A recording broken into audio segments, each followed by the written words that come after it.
Hi, everybody. Welcome to the introductory episode of B&M Outdoors and Taxidermy Talk. This is a show we wanted to start just to get some people more involved in taxidermy and more knowledge base in taxidermy, plus introduce people to taxidermists, Plus the great outdoors. plus the great outdoors. So my name is Brendan. I'm Mike. That's my cousin Mike. That's how we know each other. Decided to do this after him putting up with me asking a billion questions because I don't know anything about taxidermy, but I want to know. So when I do that, I pick somebody and I bug them. so to give I know a lot about taxidermy and the outdoors, so I taught him everything I know. Everything. So we're gonna use this to get me going in taxidermy, basically. So if you're new to taxidermy or interested in taxidermy and don't know where to start, you probably want to like and subscribe because. Absolutely. Like I said to everybody, all I know about taxidermy is, hey, Mike, here's my animal. So hopefully you guys follow along and enjoy. We're going to have a lot of fun. Absolutely. Talking to experienced taxidermists, showing you more than what shoulder mounts can do. Yep. Or, more than only shoulder mounts that Yep. you can do with an animal. Yep. So I'll let Mike tell you a little bit about him. I mean, he's done it a long time. Yeah, so I've done taxidermy for 27 years. Award-winning whitetail taxidermist. Big game is my forte. Michigan whitetail is a big game here in Michigan, so I'm all about the deer. I've done anywhere from fish to small game, squirrels, raccoons, you name it, I've pretty much done it. I've also done a lot of African mounts, gem spocks, buffalo, bear, all different types of animals. So looking forward to extending my knowledge, but also helping other people that want to get into it extend their knowledge and understanding of how to prep an animal from the time that it's taken to the time you take it to a taxidermist or you do it yourself. We're planning on getting out throughout the state of Michigan, talking with a lot of taxidermists in the area. Michigan is known to have some award-winning world taxidermists here that do actual sculptures and things like that for the supply houses. So, and we also have an association here called the Michigan Taxidermist Association. We are going to be doing a lot with them. They have a show coming up April 7th through the 10th in Mount Pleasant, Michigan at the Soaring Eagle Casino. If you've never been to a taxidermist competition or anything like that, this is where all the taxidermists come and compete against themselves to become better taxidermists.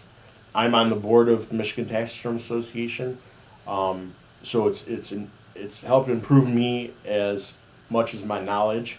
Got me to meet other taxidermists in the area, ask them questions about different things, and looking to do that more with this show.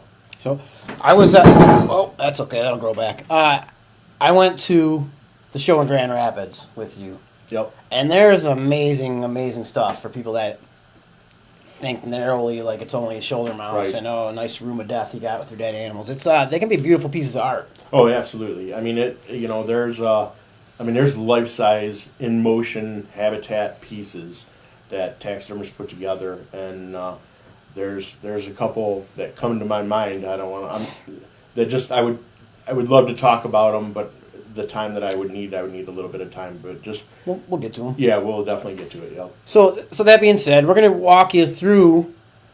Like, hopefully, our plan is to be a field with some people and have a taxidermist like Mike or someone else if Mike can't make it or I can't make it, Mike, to show you exactly how to care for your animal immediately after harvest to prep for your taxidermist.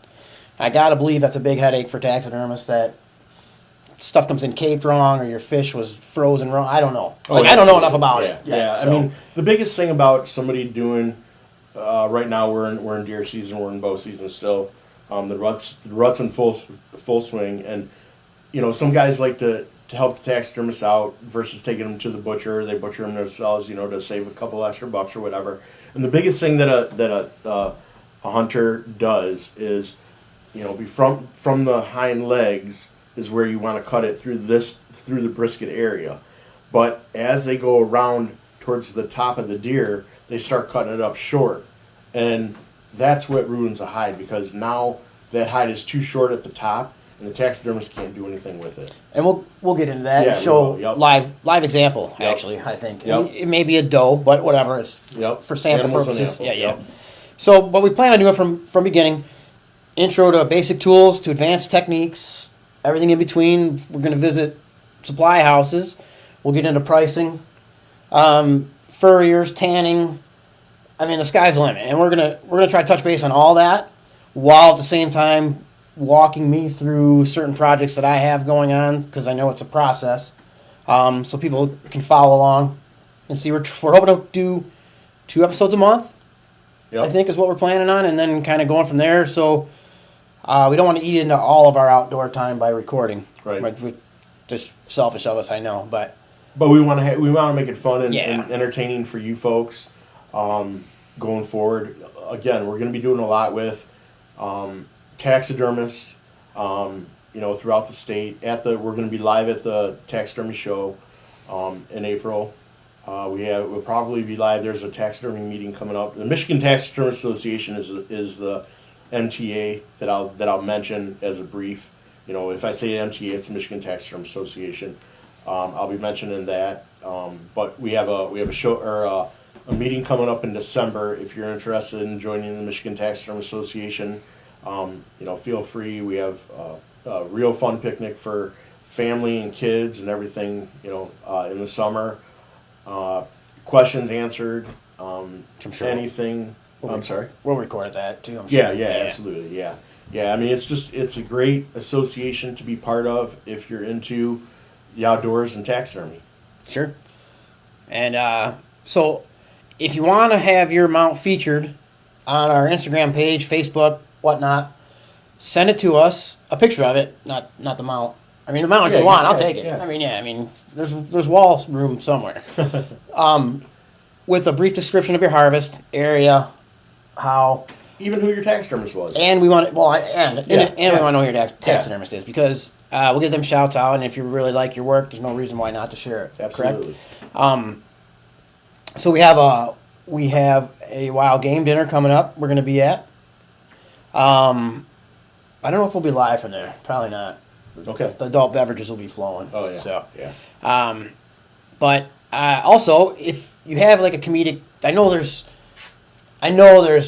comedic bad mounts out there. Like, I don't want anybody saying this SOB charged me this and Yeah, we're not looking to bash people. I won't. I mean, we won't put it on. You can send it to us, but it's not going to get on. Yeah, perfect. Yep. So, but if you have something comic, I mean, I've seen some real sketch ones from way back when, and they're just funny. Yep. I'd like to see those too. We could put a folder for that together. That'd be awesome.